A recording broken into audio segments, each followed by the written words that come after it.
Hello from Germany. I want to greet everybody very much around the world, and I want to thank the whole team, especially Giuseppe Chiarenza, who invited me to do this symposium on the emotionally gifted hypermirroring living from the heart children, a new pattern which I have described. My name is Theresa Stackel-Drax. I will give you an introduction in this pattern, and then a very experienced psychologist and neuroscientist, Anthony Gennardi, will talk, was supposed to talk on the QEEG data of the mirroring and the mentalizing network in those children. Unfortunately, he will be unable due to recent surgery, but I will try my best to substitute him, and he's in a good way of healing already.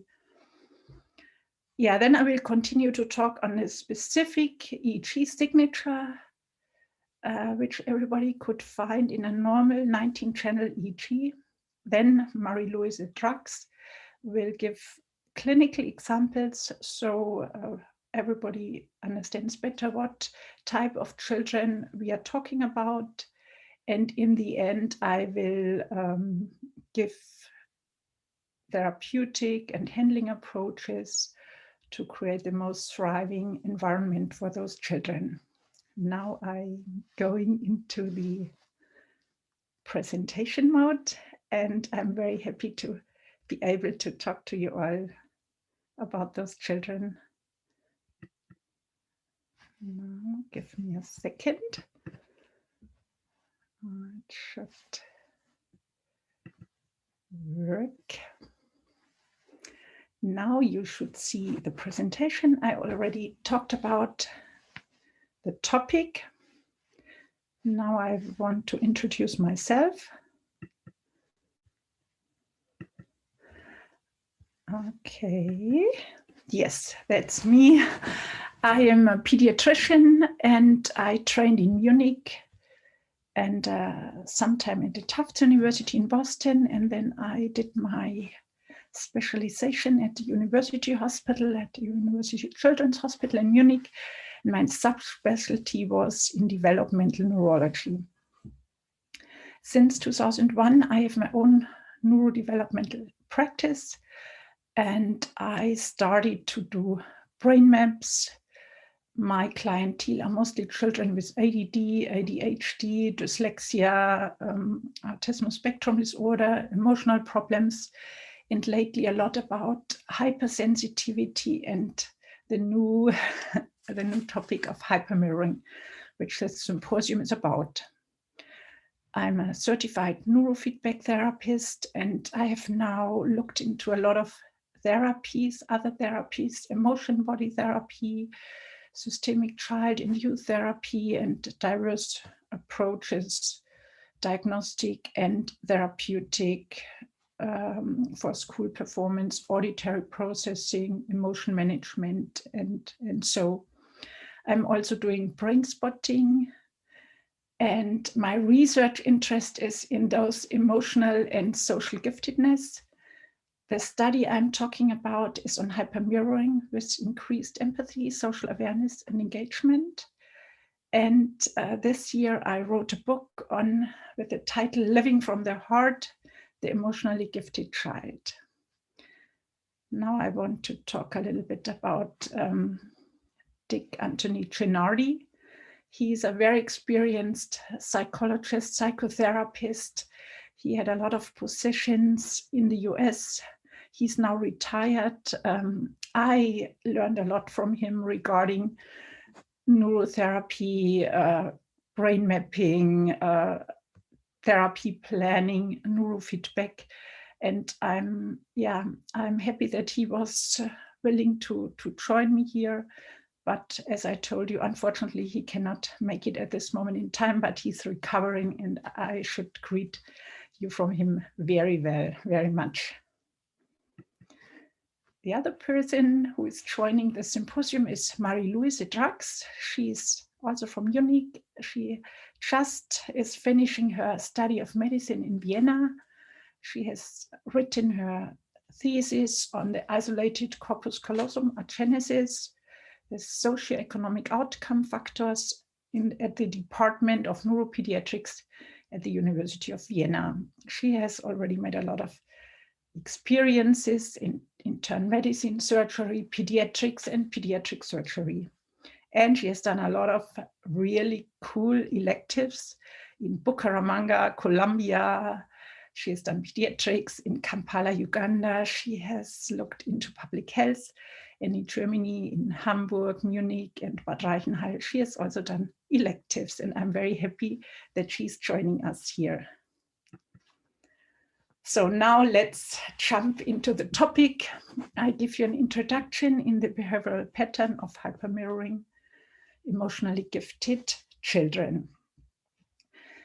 So what came up in my clinic? There were those children and adolescents who didn't fit into any clinical pattern, but they showed a certain constellation of symptoms. Of course, they came to me, so they had some difficulties to perform in school. They had some attention problems, usually more in school than at home. And then they talked about their social environment engagement, and I realized they were really engaged socially. They were very empathetic and also intuitive sometimes, and some were even energy sensitive to other people. They wanted some alone time. They even asked for lazy time, and crowds of people could be overwhelming to them. They liked a lot of role play with friends, animals, and so on. So this is a very short description of the children. Marie-Louise will talk a little bit more about them. And I realized at a certain moment in my career and my practice, I realized that no diagnostic category would really fit these children. They didn't display a typical ADD. They were, of course, not depressed. No autism spectrum disorder diagnosis would fit them, and no specific learning disorder. The IQs were usually normal to good. And because I'm doing a lot of brain maps, a lot of QEEGs in children, I realized a certain pattern of hypocoherences and some hypercoherence.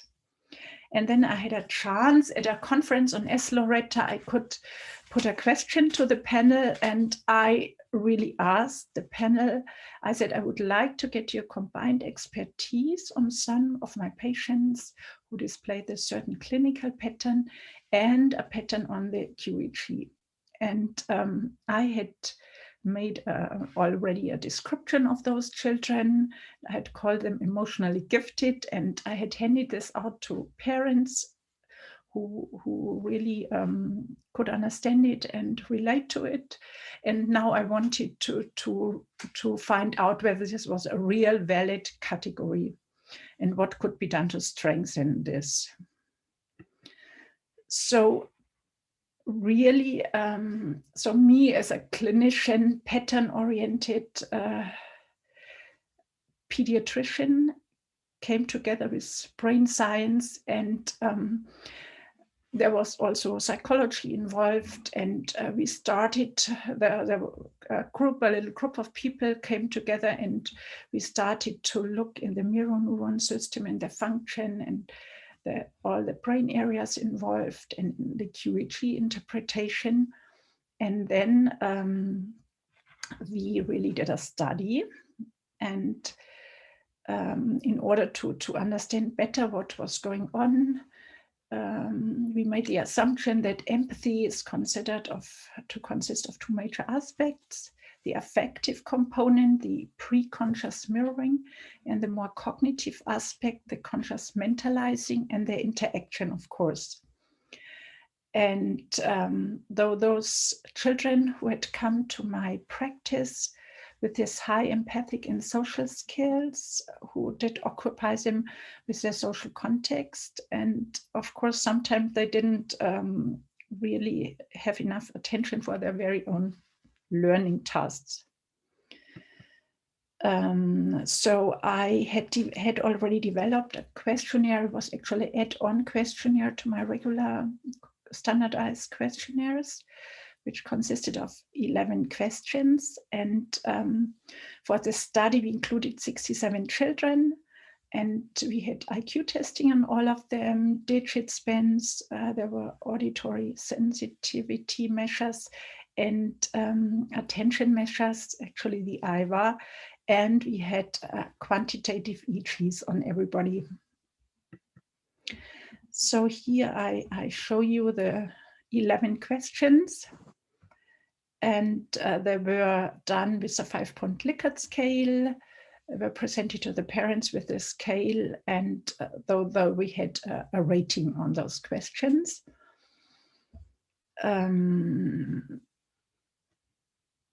I give you a little time to read it because I think it's easier for you to read it for yourself than when I read everything to you.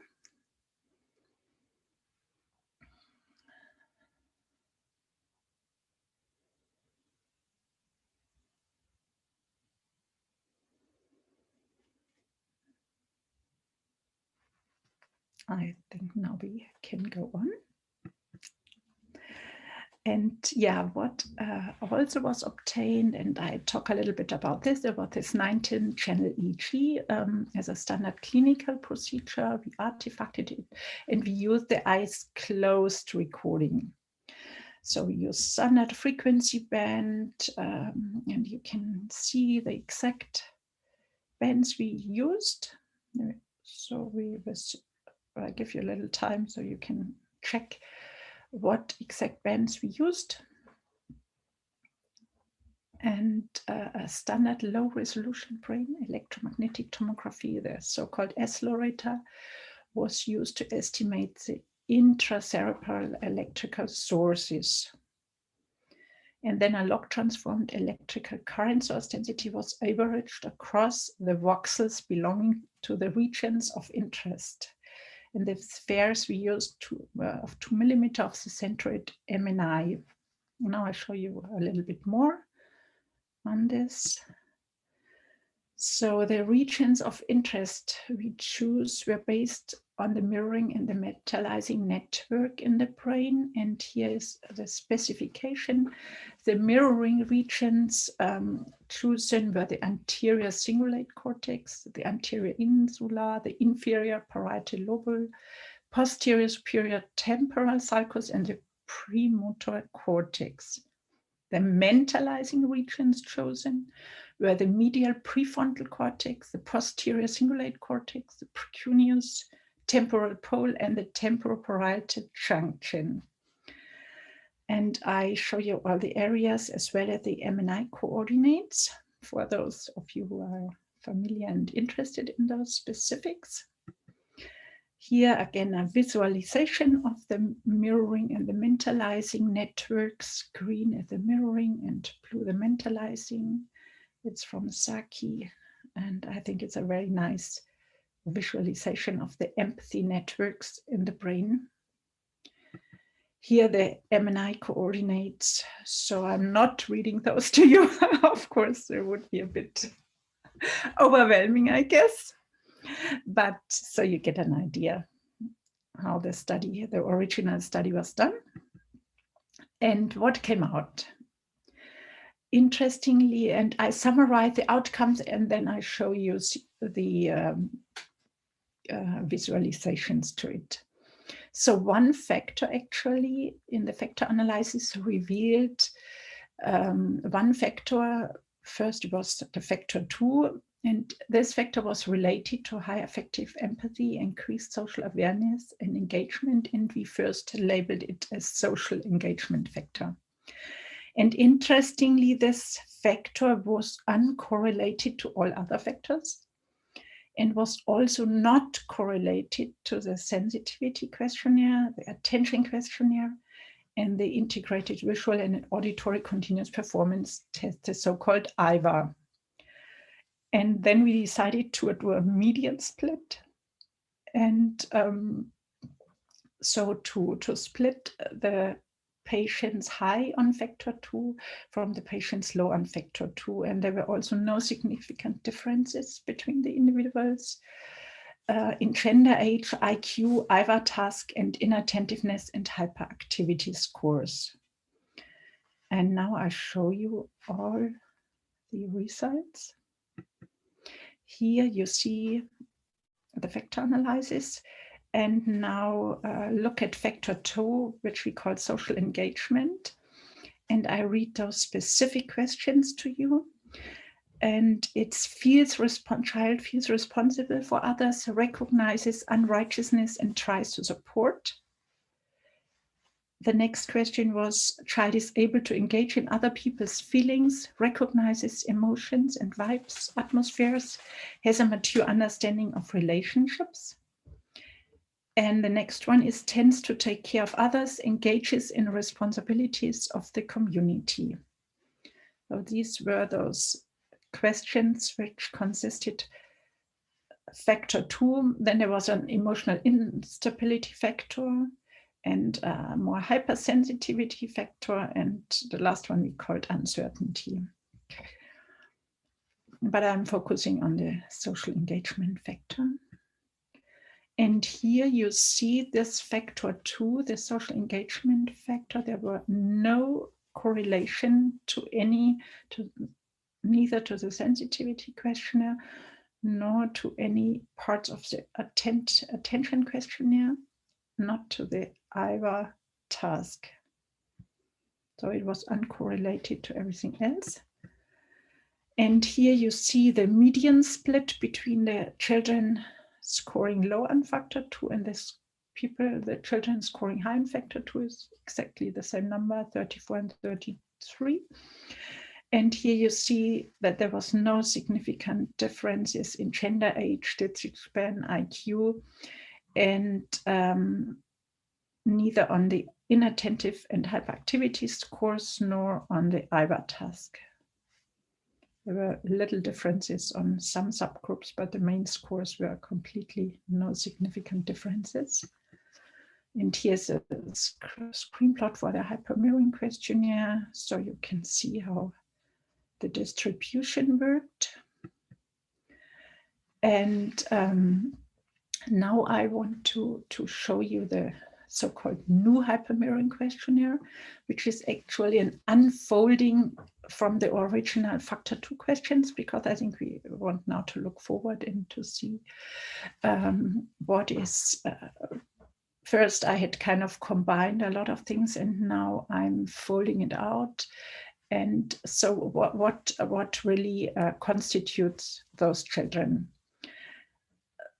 So there's the point, is good at empathizing with others, is able to recognize the mood and emotions of others, has an amazingly mature understanding of how relationships work, feels responsible for others, is aware of injustice, likes to support others, is concerned about others' well-being, and likes to assume tasks for the benefit of the community, such as class representative, first aid, service, backlog monitor, and so on.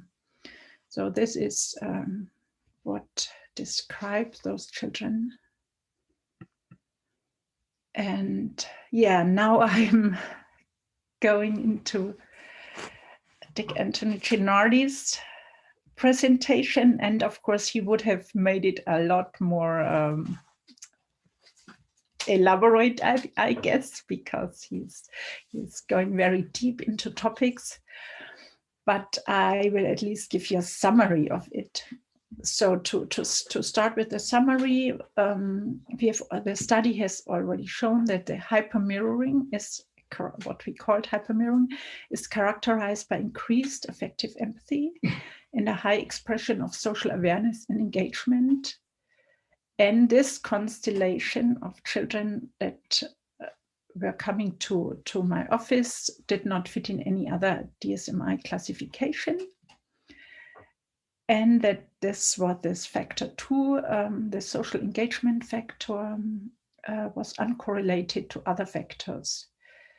And now you will find out why we call it hypermirroring. So I summarize the results of the QEEG analysis. First of all, there were no significant changes in activity on any measures calculated, and there were a lot of measures, so no significant activity changes. But then for the mirroring regions of interest, the legged phase coherence and the behavioral factor 2, the social engagement factor, showed a significant effect for the delta, theta, alpha 2, beta 2, beta 3, and gamma frequency bands. Subjects scoring high on factor 2 showed a decrease in connectivity compared to subjects scoring low on factor 2.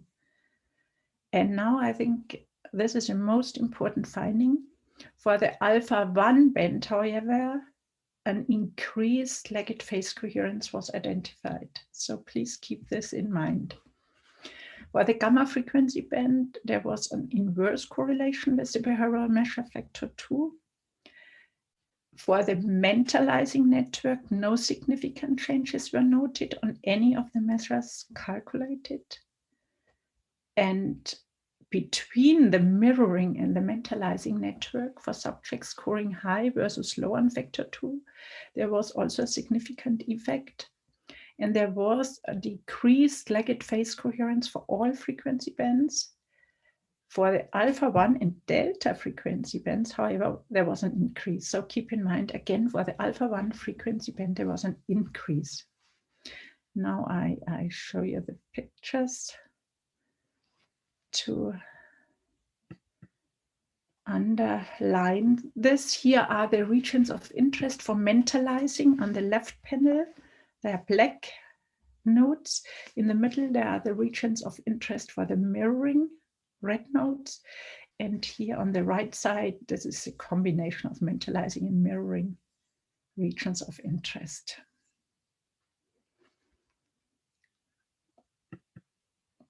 Here, the functional connectivity analysis between low versus high scores on factor 2, and now I call it already the hypermirroring factor because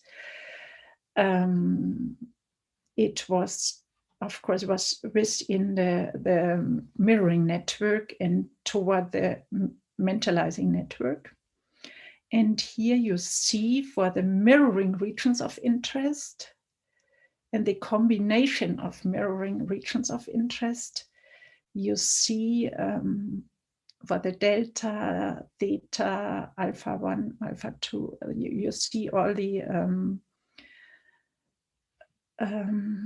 visualization. So you see all the bands, delta, theta, alpha 1, alpha 2, beta 1, beta 2, beta 3, and gamma. And now look at the blue lines. They indicate decreased connectivity. And the red lines indicate increased connectivity. And you see there's pretty many, there's a few red lines in the delta band, but otherwise there are pretty many blue lines everywhere except for the alpha 1 frequency. Here is this increased connectivity. And here you see the red lines. So this is what you have to keep in mind. Here's also the other result on the legged phase coherence for the mirroring regions of interest and the hypermirroring. This is a significant effect for the gamma frequency band. Yes, right, you see right and left here. So what came out of the study, of the brain study, that the functional connectivity analysis between low versus high on this factor 2, which I call now hypermirroring, confirms changes within the mirror neuron network and between the mirror and the mentalizing network, mostly in the alpha 1 frequency band. And this leads to an assumption that the behavioral pattern of hypermirroring is also expressed as a specific brain pattern or a signature. Now, I come back myself and I will show you the specific EEG signature displayed in a regular 19-channel EEGs. So the results so far have been this factor test came out, which I now call the hypermirroring factor, and the functional connectivity, which showed this special increase in alpha 1 frequency range. And as I did not only 19-channel brain maps on the children, I also did perform a lot of neurofeedback sessions. I noticed at some point that there was a clear mirrorism, and this mirrorism was highest in the central regions with those children who did match the diagnosis from the questionnaire. And then I combined the result from the Leggett phase coherence method, which showed the increased alpha 1 frequency. And I combined it with my observation of the mirrorism, and I think there was a pretty good match. And now I show you what I regularly and quite often find in those children. Here, these are EEG recordings from mostly neurofeedback sessions, and it's often now, as I recognize it, I can see it on the first session, but before it took me some time. So you see here a clear mirrorism. Yes, enlarged at C4. It's repetitive, it's spontaneous, and it can be while the children watch a movie. It just comes and goes. And here you see it on a larger scale. And here is just an enlargement. I'll show you another example. Here is also mu activity. You see those arc rate waves, which are biggest in C4 and CZ, and they're typical mu waves. Now another example. Here in this case, the mu waves initially occur at C3, later on at C4, and here you see the typical waves again, and they are always largest over central regions. In contrast to this, of course, some children with other clinical entities show different patterns. This is also this was all eyes open now. And those alpha waves are also, which I call alpha waves, are also eyes open. And at about 10 hertz, so usually it's more, the alpha 1 is more a little below 10 hertz in the children. And here you see the activity, the 10 hertz activity at P1, P4, O2, and PZ. And sometimes it's synchronized about more channels. And this is also performed on eyes open, in eyes open condition. So it shows, here you can see it enlarged, increased alpha activity at P4 and PZ. And this is not a sign of hypermirroring, not a marker. This might reflect some kind of alpha type ADD, so attention problem more. There's more possibilities to get to see and to examine this 10 hertz or more, a little below 10 hertz activity. Here on a summary brain map, you see the what I would call mu activity at C3, and here you get the peak at 10 hertz, and it's eyes open condition. So this is another way to make sure you are seeing mu activity. You examine it visually, and then you see it's at C3, C4 central regions. Here another example. Here You find it at C3, C4, and you get the peaks also at C3, 10 hertz, C3, C4. And here's another interesting phenomenon, which I have seen in quite some children with the hypermirroring clinical picture.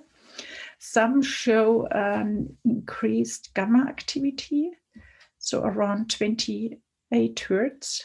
And here's an example. This is usually general increased activity. It's not limited to certain positions. So I want to summarize what you see. The special feature that hypermirroring children might show in their EEG readings is this spontaneously occurring mirrorism in the central channel sources, eyes open. So C3, C4, CZ, eyes open. And the power peak in the quantitative analysis is usually around 10 hertz, sometimes a little below. And it's, of course, with eyes open. Occasionally, you will find a gamma peak in the gamma frequency range. It can be really limited to a certain hertz frequency, but sometimes is a little broader. Now I pass on to Marie-Louise, who will give you clinical examples of hypermirroring. And yes, please come.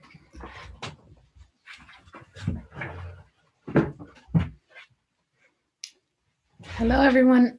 My name is Marie-Louise Drax, and I'm going to give you an insight on the clinical examples.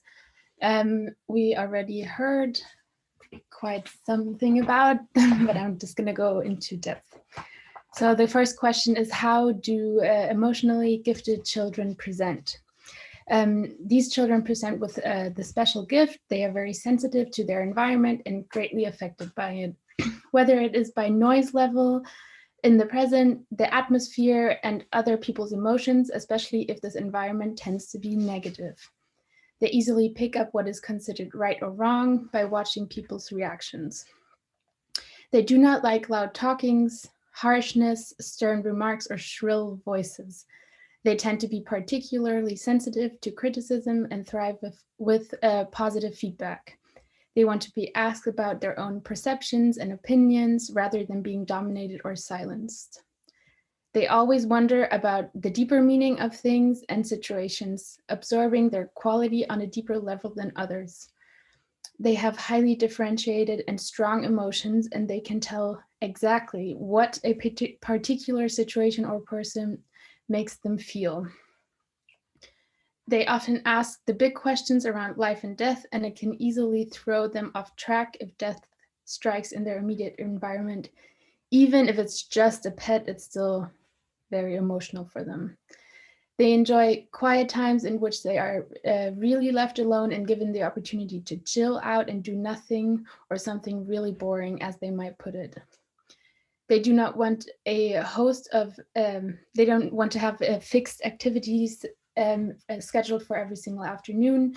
They usually dislike full-day school settings or daycare situations with no personal freedom. They have difficulties concentrating in noisy environments. Their academic achievements depend greatly on the relationship they have to their teachers and whether they experience the environment as positive and encouraging or not. Since they are very vulnerable to emotional hurt, they find it hard to let go of any hurt feelings. Crowds can be experienced as a threat, and if they have no way of escaping the sensory overload, they might act out their excess stress by screaming or crying. They tend to take too much responsibility, including for their parents. This trait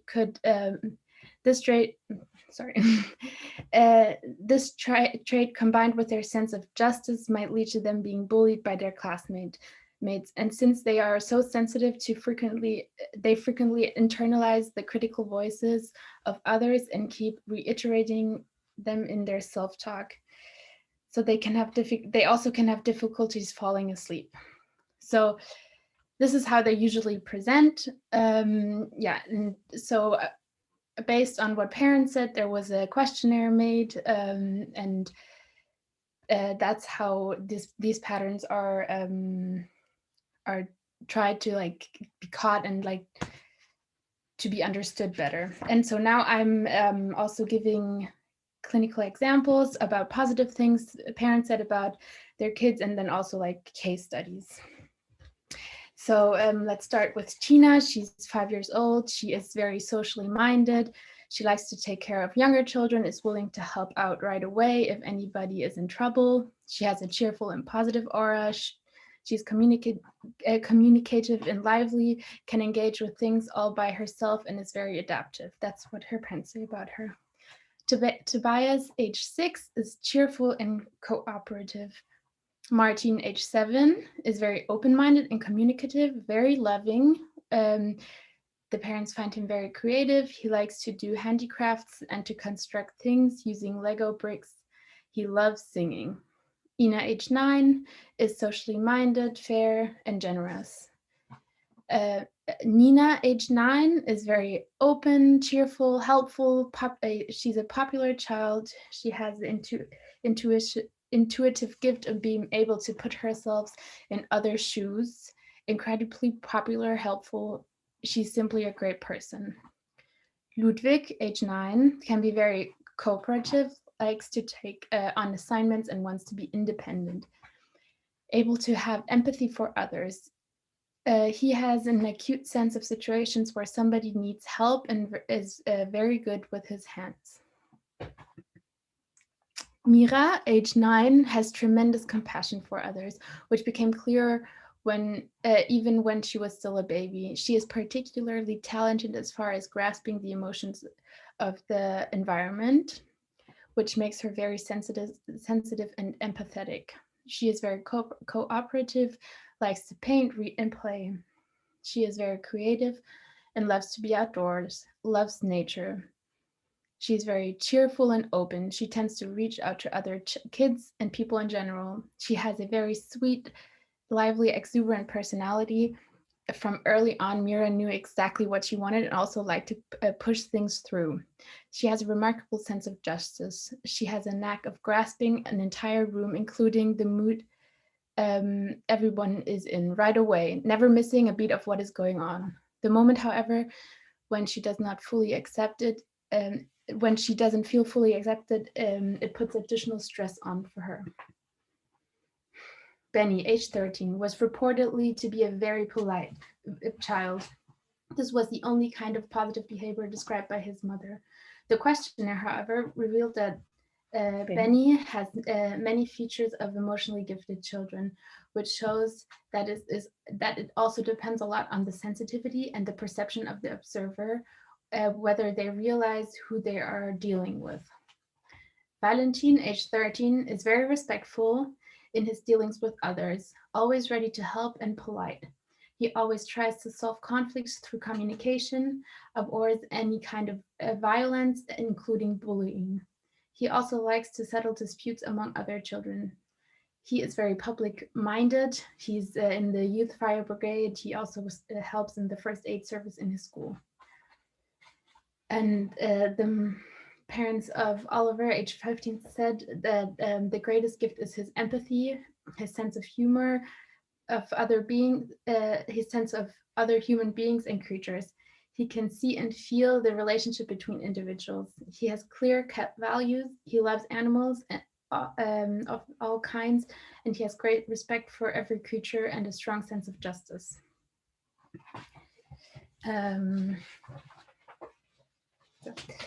Now I'm coming to the individual case histories. We're going to start with Jonathan, age 5. Jonathan has 3 elder siblings, is very well developed cognitively and socially. He is a great painter and creative. He is interested in letters and words. He can already calculate up to 10 and has many friends. His parents are totally pleased with him and his development, and they do have something to compare it to because he has siblings.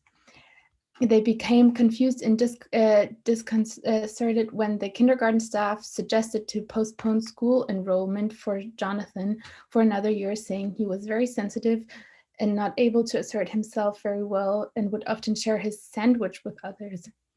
Sometimes he reportedly began to cry if something affected him deeply or if he found himself unable to do something. They told the parents that their son would get lost in an entire class of school children. Jonathan is a very empathetic and caring child. All of that as a boy from whom our socially frequently still continues to expect to be tougher and more assertive. He is now supposed to be separated from all his friends and not allowed to attend school in view of his particularities. The test revealed that Jonathan was fully able to start school and presented all precursor skills for successful learning to read, write, and calculate. Moreover, he was very proactive and showed great interest in acquiring these skills. He is popular among his friends and does not mind spending the entire day in kindergarten until 4 p.m., sometimes even followed by sport lessons. When he plays Malefics, that's a popular board game in Germany, rather than blocking the other players or kicking them out, he manages to turn the game into a cooperative venture, using his credit points in a way which helps to reduce the blockages, trying not to kick anybody out. I am impressed to see this gift in him. My recommendation would clearly be to allow Jonathan to start school and appreciate his special gifts of empathy and public spirit, rather than encouraging him to get rid of it. This would enable him to realize his full potential, and he could become an asset for his environment. Then let's carry on with Nele. She is 9. She has a twin sister and a younger brother. Her mother reported that Nele displayed a helper syndrome. Even at a very young age, she would say very profound things, such as wondering where all the deceased went after death and whether maybe they might drop down from the heaven into the family's backyard, which would be much too small to hold the many people. At age 4, she said this. According to her mother, Nele found it difficult to fit into the strict system, which the children were supposed to respect in kindergarten. She rather tended to do her own thing, had a mind of her own, and loved to paint. She had remarkable observational skills, and under positive behavior, her mother noticed Nele as ready to help, empathetic, cheerful, and creative. However, integrating into a group or system had been difficult, with Nele trying to shift the boundaries and the framework conditions as she pleased. Nele was reported to have problems falling asleep, was unable to sleep through the night, waking up frequently, having nightmares, and would then climb into her parents' bed. The first grade, after having attended school for several months, Nele had been bullied and even physically assaulted by a classmate. The issue had been resolved, but the experience had been very painful for Nele. At this point of the report, Nele, according to her mother, had come to experience a stressful situation with her best friend in school, who had begun to play with another child quite frequently, and none of the other kids wanted to sit next to Nele. There was also a lot of stress in the family, with Nele screaming, freaking out, feeling insulted. Nele herself almost seemed a little depressed. The question formulated by the parents was whether all of this may be only accounted for a minor part of the overall problem, which would need to change in order to initiate a positive shift, or alternatively, whether there might be something that the teachers and doctors had failed to identify or overlook. So for some kind of problem which Nele was struggling with, which simply had not yet been diagnosed. The parents requested support, which would help them to find an answer to the multifaceted question. The AID amplitude test revealed tremendous social empathy for Nele in the subcategories of social and factual logic, as well as grasp of social circumstances and objective reflection. with her demonstrating extremely high scores in this area. The questionnaire also showed that Nele demonstrates many kinds of empathetic and social behavior and a very clear perception of these behaviors in others. The BrainMap QEEG and a few neurofeedback sessions were used to first diagnose Nele and then to calm down her autonomous nervous system in view of the fact that she often has problems falling asleep and easily begins to experience stress. Brain spotting, focusing on a separation in early childhood where Nele was required to stay in hospital for longer while her mother and her twin sister were already discharged and able to go home. It became possible to process Nele's feeling of loss related to her sister at this point in time. The sense of separation had also occurred on Nele's first day of school, since the twins were not enrolled at the same time, and they reflected in her body even now. Also, the work focused on Nele's emotions related to her classmates and her friends, including the dissolution of the related sensations in her body. More than anybody else, sensitive and empathetic children tend to experience situations More than anybody else, sensitive and empathetic children tend to experience situations which for them are overwhelming, since they tend to feel, sense, and perceive much more, and also can be easily troubled by things.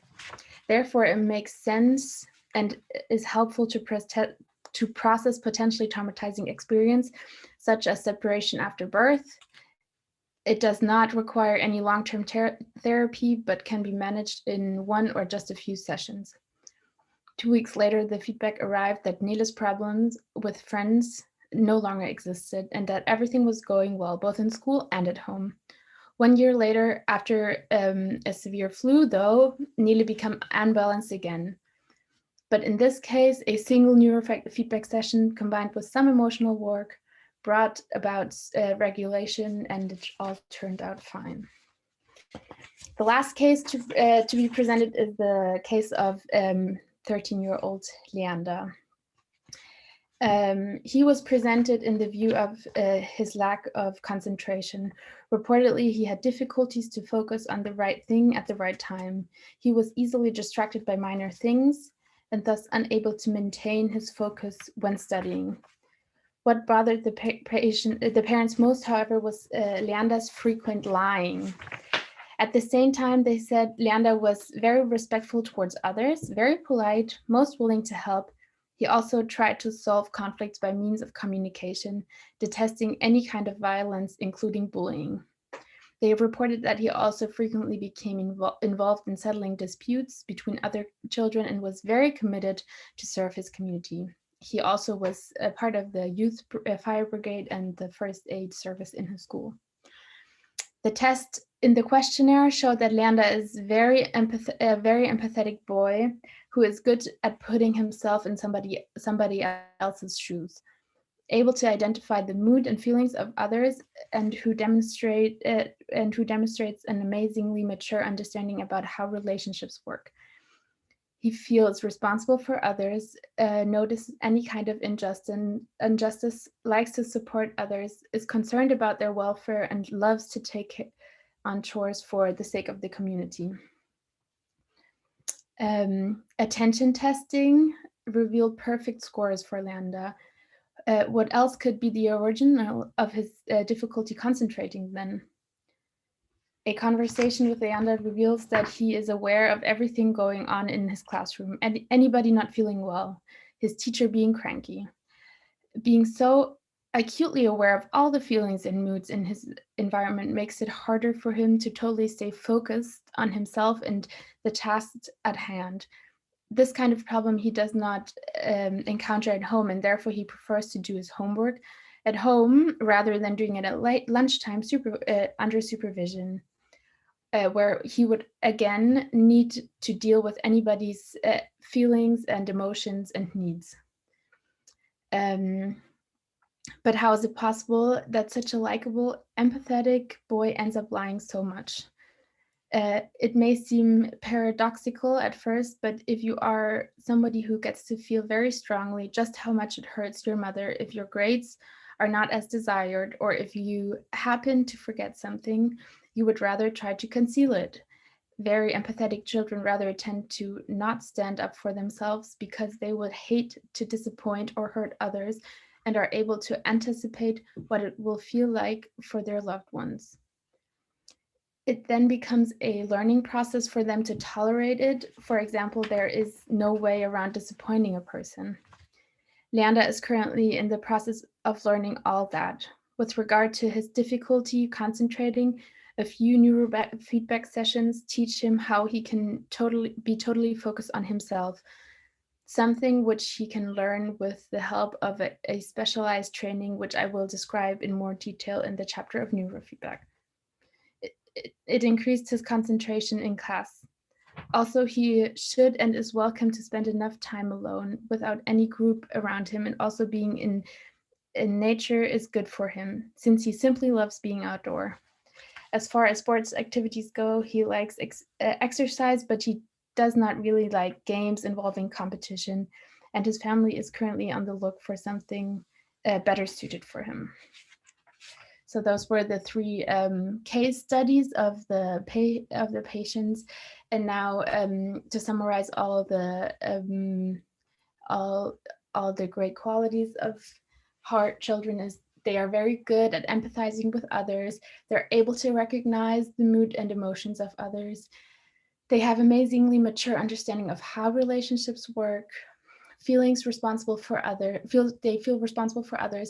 They are aware of injustices. They like to support others. They're concerned about the well-being of others.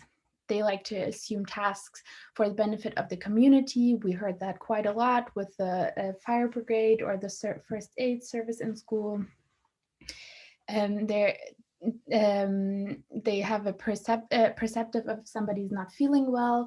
They ask profound questions about life and death. Also, this we heard quite a bit within the cases, and they also notice a lot of subtle details and want to know a lot.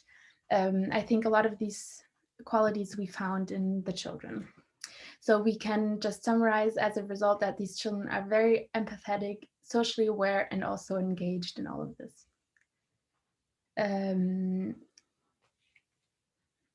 Also, what is important for these kids, they also love to draw hearts and rainbows. This is also something that you can maybe notice in all the pictures, that is just something that they feel drawn to. All right. Yeah, thank you very much. Thank you very much, Marie-Louise. You did a great job, and now I will continue. And it's really important that we don't miss on those to recognize the qualities of those children in the future. Now I want to conclude this symposium on beneficial therapeutic and handling approaches and the most thriving environment for hypermirroring emotionally gifted heart kids. Of course, it will never be complete. I just want to focus on some really helpful approaches. First, I want to talk about earthing, grounding. This is a relatively new therapeutic approach, re-establishing our connection with nature. And I think this is especially important at this moment in time. And of course, as the hypermirroring heart kids take more information in from the environment and the context, they need more grounding in order to be balanced physiologically. And what are good methods for grounding, for earthing? Is as simple as being barefoot, especially outside. And this really can be encouraged by parents very easily or by therapists. Also sitting or laying on the earth, on the ground, in the sand, and maybe even doing some homework outside. This is very helpful that balances those children. And it's usually not the very crowded playground, but more being in nature, which balances those children. Also, any contact with water, most beneficial, of course, with natural water on a lake, on a little river, on a little, just a little water, give them balance. They love it. And what else do they love? It's the contact with animals. They love to have animals, to be with animals. But some even talk to plants or trees. So this is a very easy and very helpful, beneficial approach to balance those children. Then what is also very important are healthy boundaries, to allow healthy boundaries, because as these children are so attentive to others, it is especially important to respect the boundaries they know. Often, yeah, it's very nice when children are so attentive, but especially, and they kind of, as they feel so much what others feel and need, they tend to overgive. And when they really say no, then it's very important to respect this. Otherwise, they will get overwhelmed by the needs of others. And it's really important to respect when they want to or need to retreat and be by themselves. Then they should not be talked into community activities. And it really, I saw a high need for alone and quiet time, because then they can be completely with themselves. They do not feel and sense other people. They are by themselves, and this is important. So really they need time to relax and to calm their sensitive system, and to learn to trust the intuition about themselves. So to really encourage to feel what they really want in a certain moment. And it's also important not to reward too much when they take too much responsibility and fill in the so-called holes in the roles not taken by others. I really cannot encourage as much as necessary to really let them have their healthy boundaries. And this is already a more therapeutic approach, but it can also be done at home. This is called emotion body healing. I like it a lot because, of course, children and those children have strong emotions. And a method to facilitate dealing with them is kind of a 5-step.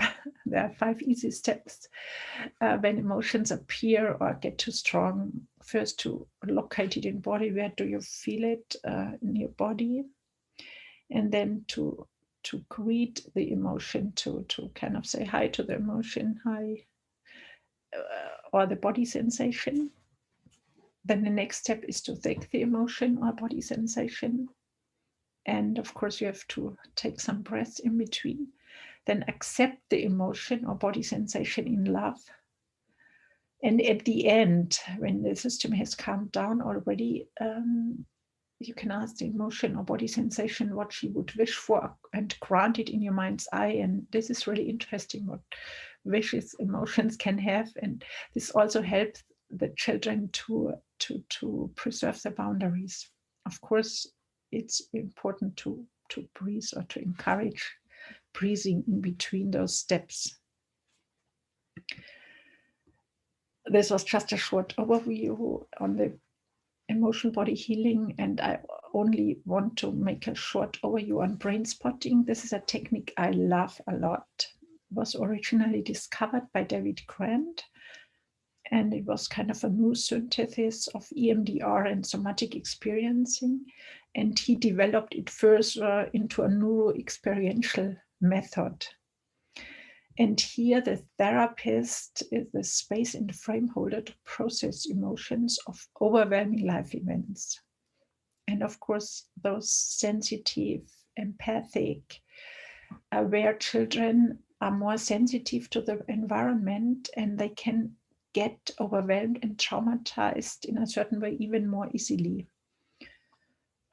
possible events are stressful, already stressful events during pregnancy, birth complications, separation, illnesses, hospitalizations, death of a new person, family crisis, also harsh treatment in daycare, bullying, disrespect. This all can be very overwhelming for those children. And these overwhelming events or situations can lead to a variety of symptoms in the here and now. And it can lead to fears, to anxiety, pronounced shyness, behavioral outbursts, blockades, nightmares, separation anxiety, tics, withdrawal from certain situation. There can be all kinds of triggered responses.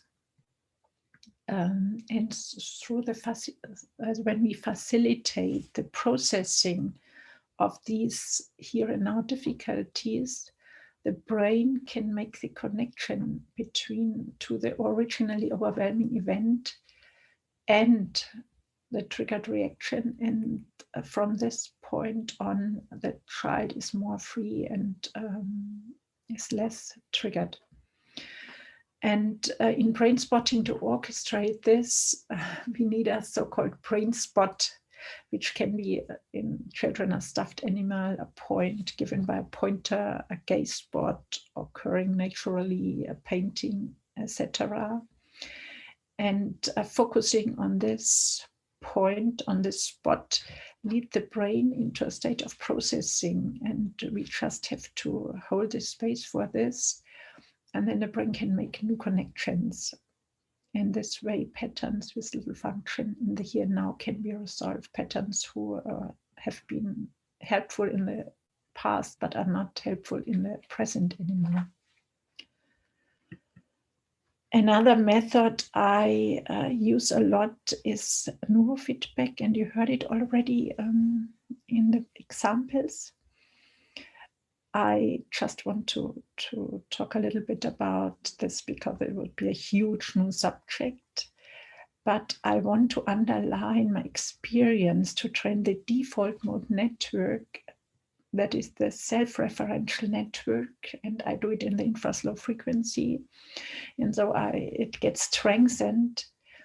And this leads to very nice results in these children, facilitating easy onset of sleep, better concentration at the very own task, and a more relaxed feeling. So it balances their physiology and helps them to be really by themselves.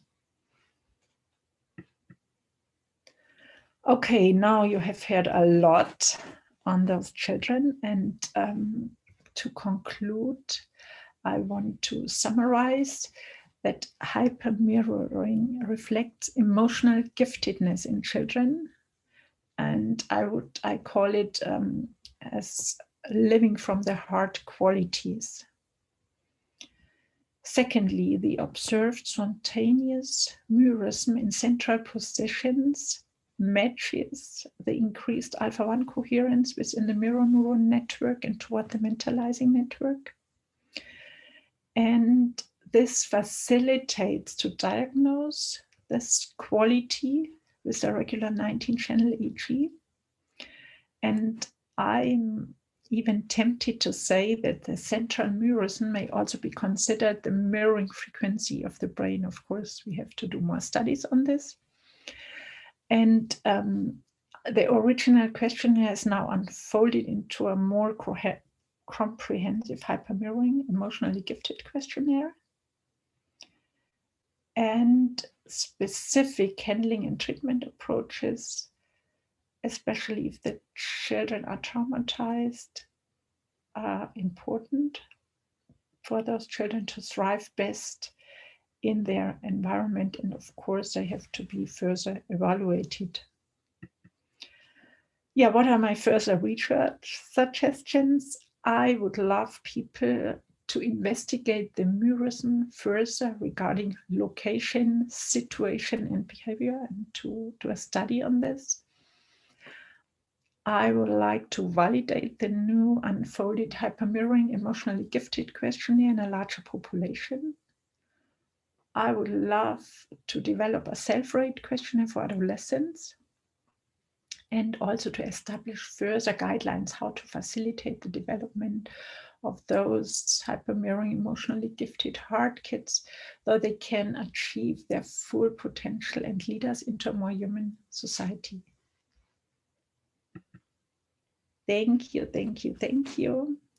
A big thank to all the wonderful children who came to my office, all the families who shared their difficulties, to the original team who facilitated the original study, and to Dick Gennardi, who did supervision at the beginning of my neuro career and was always a very precious advisor and facilitator, to my children, especially Marie-Louise, who taught me a lot about those children and now even became a partner in this symposium, and to Giuseppe Chiarenza, who suggested me this symposium. Here are some literature and resources. Yeah, you can check it out. And here, thank you very much for your attention, and please feel free to contact me for further questions. Here are my details, and I love to, if you give me input and if you have questions, to answer them. And a little more on myself. I have written a book, it just came out, on those children. It's called Living from the Heart, the Emotionally Gifted Child. It's more for parents, caregivers, but also for therapists. And so if you want to go and dive deeper into the issue, this is a way also to communicate it to parents and to therapists. Thank you so much. I love you. Bye bye. Bye. Hello from Germany.